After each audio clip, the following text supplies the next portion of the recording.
12वीं की शिक्षा पूरी होनी चाहिए और उम्र 18 साल से ज्यादा, और आप बन सकते हैं एक LIC एजेंट।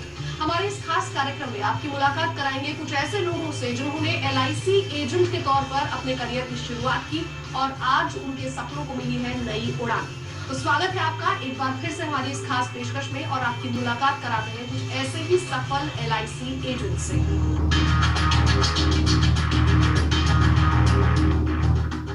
और इस समय मैं मौजूद हूँ इंदौर में। रानी अहिल्याबाई होलकर ने अपने पूरे जीवन को त्याग दिया इंदौर को सजाने और संवारने में। इसी शहर में लता मंगेशकर और सुमित्रा महाजन जैसी हस्तियां। आज आपकी मुलाकात कराऊंगी एक ऐसी शख्सियत से जिन्होंने अपनी मेहनत और लगन से अपने जीवन को खुशहाल बनाया। इंदौर की संगीता महेश्वरी की कहानी किसी फिल्म की पटकथा जैसी लगती है। 1993 में B.Com सेकेंड ईयर के पेपर देते हुए ही उनका विवाह हो गया। ससुराल आकर आपको पता चला कि पति की आमदनी इतनी नहीं है कि वो बढ़ते परिवार की जरूरतें पूरी कर सकें। हालात ऐसे बन गए थे कि बच्चों के स्कूल की फीस भी भर पाना संभव नहीं था। आपने स्कूल ट्रस्ट से बच्चों की फीस माफ करने की अपील की। स्कूल ट्रस्ट ने कहा भीख मांगने से अच्छा है कोई काम कर लो। अपमानित संगीता जी ने अपने परिवार की जरूरतें पूरी करने के लिए LIC एजेंट बनकर काम शुरू कर दिया। LIC का सहयोग और अपनी कड़ी मेहनत से आपने न केवल अपने बच्चों का भविष्य बिगड़ने से बचाया, बल्कि अपने सम्मान की रक्षा की। आज आपकी LIC कमीशन से सालाना आय 1 करोड़ रुपए से अधिक है। 2014 में आपने इंदौर की महिला उद्यमियों की श्रेणी में 37 लाख रुपए का आयकर भरा है। तो ये थी संगीता महेश्वरी, जिनकी आम से खास बनने की कहानी आपने देखी, लेकिन कैसे LIC ने उनके सपनों को पूरा किया, चलिए आप वहीं से जान लेते हैं। संगीता जी, हमने आपकी कहानी देखी, उस कहानी में जिन संघर्षों से आप गुजरी, जो मुसीबतें आपने झेली, वो हम सब ने देखी। बताइए कि कैसे आपने शुरुआत की और कैसे आप आज यहाँ तक पहुँच गई हैं। मैंने ना एक्चुअल में काम तो नहीं करती थी मैं शादी के 10 साल तक, लेकिन जब बच्चों को पढ़ाना था ना तो इनकी पढ़ाई नहीं हो पा रही थी, तो मैं ना ट्रस्ट के पास जाती थी फीस माफ करवाने के लिए। तो फिर वो उन लोगों ने मुझसे बोला कि हम हमेशा तो नहीं रहेंगे ना, तुम कब तक फीस माफ करवाती रहोगी। तो उन्होंने मुझसे बोला कि तुम खुद कुछ क्यों नहीं करती हो। और बहुत लोगों के सामने बोला, बहुत गंदा बोला। तो मेरी जगह तो कोई और होता तो सोसाइटी कर लेता मतलब, पर मैंने फिर उस दिन ठान लिया था कि अब मैं यहाँ कभी नहीं आऊँगी और मैं आपको खुद कुछ करूँगी। फिर मेरे मामा थे तो उन्होंने मुझसे बोला कि तुम LIC में चली जाओ, वहाँ बहुत अच्छा स्कोप है और अच्छे ढंग से करोगे तो बहुत सफलता मिलेगी। महिलाएं अगर ये प्रोफेशन को अपनाती है तो बहुत परेशानियां हैं उनके लिए। नहीं, महिलाओं के लिए क्या है, मतलब मैं किसी के ऊपर डिपेंड होकर नहीं रहूँ, किसी एक व्यक्ति के ऊपर डिपेंड होकर नहीं रहूँ। मैं अपना फील्ड वर्क बनाती रहूँ और बढ़ती रहूँ बहुत ईमानदारी से, मतलब अपना काम पे बिल्कुल एक घोड़े की तरह सामने देखते रहे और करते रहे। मतलब मेरा कोई इन्वॉल्वमेंट नहीं रहे किसी के साथ, कोई समझौता नहीं करूँगा, मैं अपने काम में करती रहूँगी तो निश्चित आगे बढ़ जाऊँगी। अगर आप प्रोफेशन को चुनना चाहती है तो क्या देखती हैं आपकी परेशानी है, लेकिन आपके लिए करियर स्कोप है, मेहनत से काम करना। परेशानी नहीं है कुछ भी, अगर आपका कंसेप्ट क्लियर है तो प्रॉब्लम नहीं है ना। LIC कहने को एक LIC, लेकिन इसकी बहुत फील्ड है। आप किस सेगमेंट में जाना चाहते हो, कैसा काम करना चाहते हो, तो मैंने अपर लेवल ही चुना है। संगीता जी, आप क्या देखती है, बच्चे तो इस प्रोफेशन में आएंगे कि नहीं आएंगे? नहीं, बच्चों का जो प्रोफेशन है ना वो मेरे प्रोफेशन से जुड़ा हुआ है। ये प्रोफेशन कोई मोहताज नहीं, आप भी बन सकते हो। डॉक्टर भी बन सकता है, इंजीनियर भी बन सकता है, या के प्रधानमंत्री बन सकते हैं, राष्ट्रपति बन सकते हैं। प्रोफेशन तो आने ही नहीं हमारे। ये बहुत अच्छी चीज है शायद LIC एजेंट। हाँ। अगर आप हैं तो आप कुछ भी कर रहे हो, आप अपने हिसाब से अपना वर्क टाइम भी सेट कर सकते हैं। ज्यादा काम करना चाहते हैं तो रिवॉर्ड ज्यादा मिलेगा। पार्ट टाइम कोई भी वर्क नहीं होता है, जिसमें भी अगर अपन करते तो फुल फ्लेश करना चाहिए। LIC की शुक्रगुजार है इस चीज। बहुत है, मैं LIC को माता रानी के रूप में मानती हूँ। मेरा ईश्वर है, मैं माता जी की भक्त हूँ। जैसा माँ है वैसा LIC है। बेटा ये वाला प्रोफेशन चाहे तो पिक कर सकता है, लेकिन अभी डॉक्टरी की पढ़ाई कर रहा है। प्राउड मदर हैं आप। हाँ, नहीं, हमारे यहाँ हमारी फील्ड में डॉक्टरों की आवश्यकता रहती है बिना फिजिकल करे तो कुछ होता ही नहीं है। तो ऐसा है ना, डॉक्टर भी मेरा काम बहुत अच्छे से वर्क कर सकता है। कनक, आपकी बेटी 12th स्टैंडर्ड में पढ़ती है। कनक, मम्मा का प्रोफेशन पिक करेंगी? I am sure you are proud daughter to B.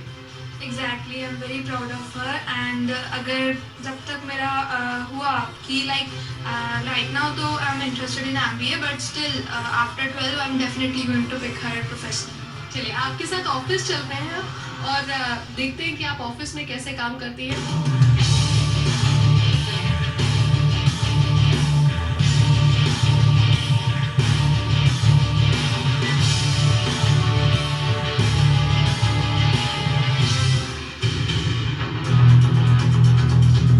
LIC ने संगीता जी के सपनों को नई उड़ान दी। इस वक्त हम उनके ऑफिस में मौजूद है। संगीता जी, वैसे तो ये मेल डोमिनेटेड पूरा का पूरा सेक्टर है, जिसमें मेरे ख्याल से आप इकलौती महिला है जो कहीं भी फॉरेन कॉन्फ्रेंस के लिए जाती है या भारत में कहीं कॉन्फ्रेंस के लिए जाती है, तो प्राउड तो फील करती हैं अपने लिए, लेकिन महिलाओं के लिए चुनौतियां कितनी हैं? महिलाओं के लिए चुनौती तो बहुत सारी है। मतलब जब मेरे मुसीबत के दिन थे तब मुझे वो दिन सब याद रहते हैं। इंसान को कोई भी नहीं भूलता संघर्ष के दिन।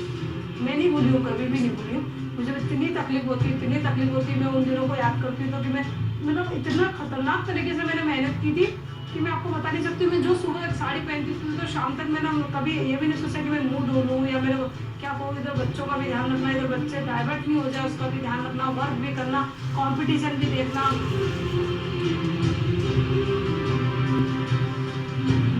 मैं गवर्नमेंट को बहुत प्राउड करती हूँ। मैं टैक्स भरने में भी बहुत विश्वास रखती हूँ।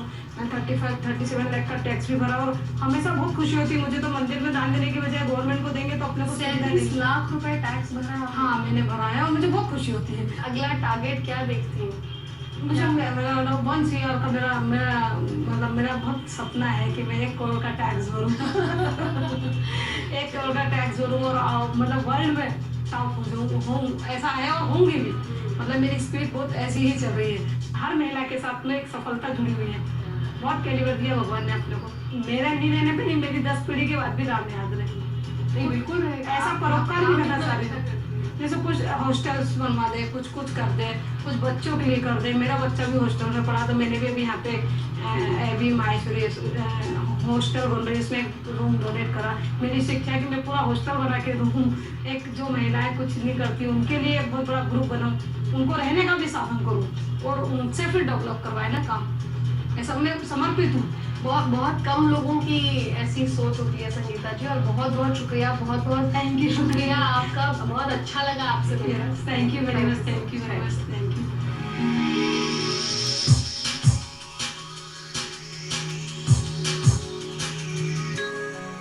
तो ये थी इंदौर से एलआईसी की सफल एजेंट संगीता महेश्वरी। फिलहाल एक छोटा सा ब्रेक यहाँ पर ले लेते हैं, लेकिन जाइएगा कहीं नहीं। ब्रेक के बाद आपकी मुलाकात कराऊंगी मुंबई के हितेश शाह से। कैसे उन्होंने पाई सफलता, क्या है उनके सक्सेस मंत्रास, इस छोटे से ब्रेक के बाद।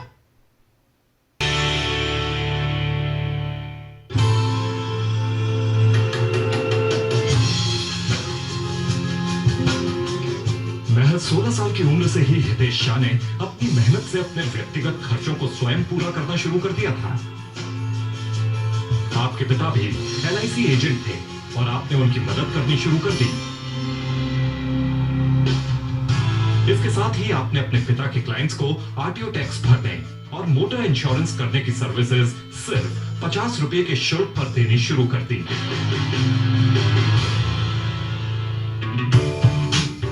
1990 में आपने एलआईसी एजेंट बनकर काम शुरू कर दिया। आपने कभी पीछे मुड़कर नहीं देखा।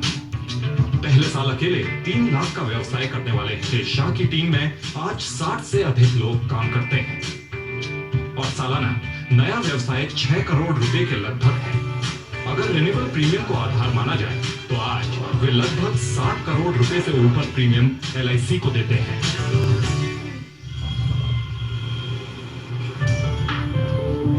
तो ये थी 50 रुपए के लिए घंटों लाइन में खड़े रहने वाले हितेश शाह कैसे बने आज एलआईसी के सफल एजेंट। क्या है सक्सेस मंत्र, चलिए सीधा उनसे जान लेते हैं। करियर बनाने की शुरुआत करते हैं 18-19 साल की उम्र में, तो हितेश बहुत सारे लोग कॉलेज में अपने कलीग्स के साथ जब बात करते हैं, फ्रेंड्स के साथ बात करते हैं, तो बोलते हैं मैं ये पढ़ाई करूंगा या मैं उस प्रोफेशन में जाऊंगा। जब आपने ये सोचा कि आप एलआईसी एजेंट बनना चाहते हैं, तो किस तरह का रिएक्शन आपको बाहर से मिला? घर में तो आपके पिताजी खुद आपके हीरो हैं। जब मैंने 1989-90 में ज्वाइन किया उस टाइम पे अवेयरनेस थे नहीं।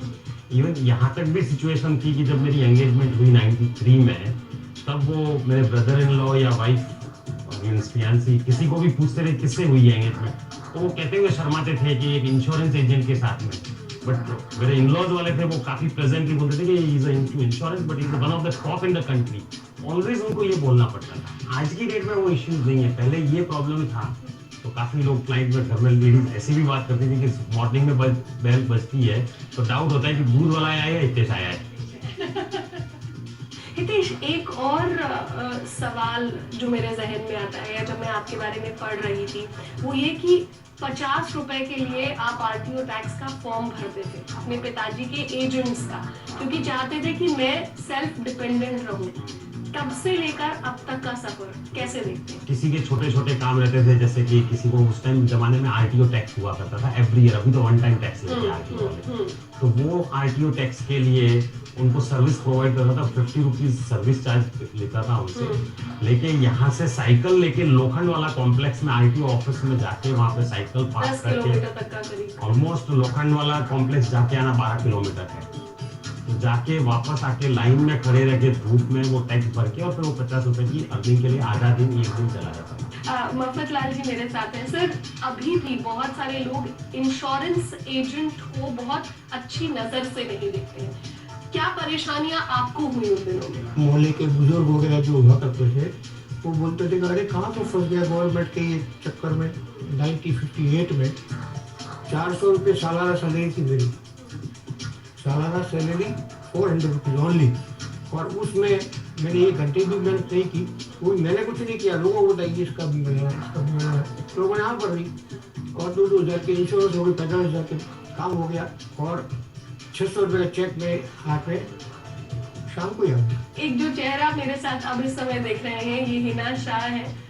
हितेश शाह, आज जो कुछ भी है कहीं ना कहीं more than half of the credit I give to you. नहीं, full credit. Full credit. He is involved in office also. He अच्छा। comes regularly to office. Yeah. Hitesh के शुरुआती दिनों में आपने उनको स्ट्रगल करते हुए भी देखा हो, किस तरह की परेशानियां आपने देखी हितेश की जिंदगी? बहुत ही मेहनत की इन्होंने, पर इनके साथ मैं मीटिंग्स में हर मीटिंग्स में गई हूँ। तो इनका मीटिंग्स में मैं जब जाती थी तब इनका जो रेस्पेक्ट और इनका जो ऑनर मैं देखती थी तब आई विल वेरी प्राउड। लेकिन एज एन इंश्योरेंस एजेंट बहुत सारे लोग हैं जो इसको एस्पायरिंग करियर के तौर पर देखते हैं। आप उन्हें क्या सलाह देंगे? क्या सक्सेस मंत्रा है कोई? मैं एक ही चीज में बिलीव करता हूँ, just focus on your customer. What is good for customer that will be definitely good for you today, tomorrow और may be in longer term. LIC को शुक्रिया कहते हैं कभी, Definitely. रोज शायद कहते हो। रोज सुबह, क्योंकि आज जो भी है वो LIC की बदौलत है। किसी भी और प्रोफेशन की तरह आपने इसमें अपनी जी जान डाली है, हर कोई जान डालता है। हितेश के 2 ऑफिसेज हैं मुंबई में, हम आपको बता दें, और एक ऑफिस में हितेश हमें यहाँ लेकर भी चलने वाले हैं क्योंकि अब समय हो गया उनके ऑफिस में उनके साथ जाने का।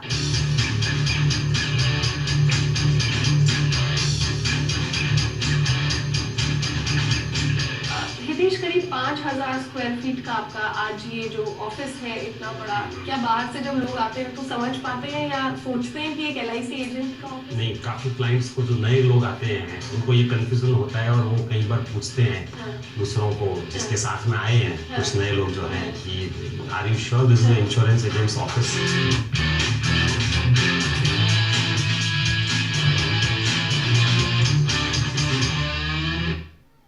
बहुत सारे लोगों ने शायद आपको ये भी कहा होगा कि what are the business that you are picking up. अगर जो इसमें आप देखो तो it's one kind of a social service also कि you are giving a new life to the family who has lost their loved ones. उसको एक आप नई फाइनेंशियल न्यू लाइफ दे रहे हैं, plus whatever the money is coming to LIC जो आता है that goes in the nation building also. So it's a new social work.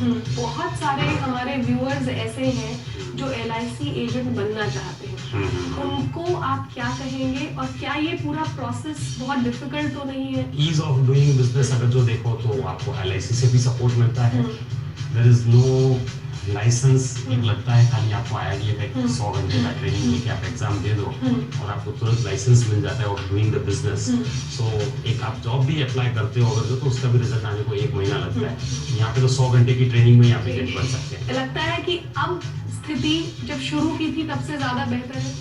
आज तो काफी बेहतर है क्योंकि लोगों को भी इंश्योरेंस जो है पेनिट्रेशन गवर्नमेंट ने भी इतना लिया है और पिछले साल जो गवर्नमेंट ने जो योजना जनधन योजना के साथ में 4 लाख रुपए का जो 2 लाख नॉर्मल और 2 लाख एक्सीडेंटल एक्स्ट्रा मेरी तो उससे काफी अवेयरनेस आ गया है। कंपटीशन बढ़ने से ही बिजनेस बढ़ता है।